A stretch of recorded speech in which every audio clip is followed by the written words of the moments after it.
आता पाहूया टॉप 9 मोठ्या राजकीय बातम्या। मविया सरकार कोसळल्यानंतर औरंगाबादच्या नामांतराचा निर्णय हे उशिरा सुचलेलं शहाणपण, राज्यपालांनी बहुमताची विचारणा केल्यानंतरची बैठक सुद्धा बेकायदेशीर, देवेंद्र फडणवीसांची टीका।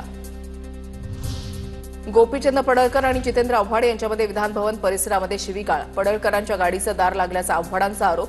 पडळकर आणि आव्हाडांमधील वातावरण अधिवेशनामध्ये दुसऱ्यांदा तापलं। महाजनांच्या उघड नाराजीनंतर मनसे नेते बाळा नांदगावकर आणि अमित ठाकरेंचा प्रकाश महाजनांना फोन, अमित ठाकरेंकडून प्रकाश महाजनांना भेट घेण्याचं आश्वासन। उद्धव ठाकरेंसोबत जाऊया, मनसे नेत्यांचा शिबिरामध्ये सूर, 120 पदाधिकाऱ्यांपैकी बहुसंख्य पदाधिकाऱ्यांचा उद्धव ठाकरेंसोबत युती करण्याच्या बाजूने कौल, तुमच्या मनासारखं करू पण थोडं थांबा, राज ठाकरेंकडून पदाधिकाऱ्यांना सबुरीचा सल्ला। दोन भाऊ सोबत आल्याचा कुणाला त्रास होऊ नये, राज सोबत आलाय या उद्धव ठाकरेंच्या वक्तव्याने कुणाला अस्वस्थ व्हायचं कारण नाही, संजय राऊतांची प्रतिक्रिया। महादेवाला प्रसन्न करू शकतो पण अर्थ खात्याला प्रसन्न करू शकत नाही, गुलाबराव पाटलांची अजित पवारांच्या खात्यावर टोलेबाजी, स्वतःच्या खिशातून पैसे देतोय असं अधिकाऱ्यांना वाटतं, पाटलांची प्रतिक्रिया।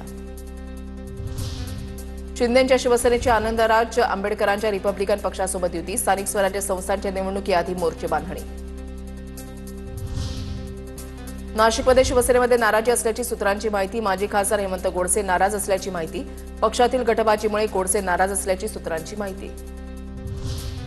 पक्षातल्या गटबाजीमुळे माजी खासदार हेमंत गोडसे नाराज, सूत्रांची माहिती, नाराज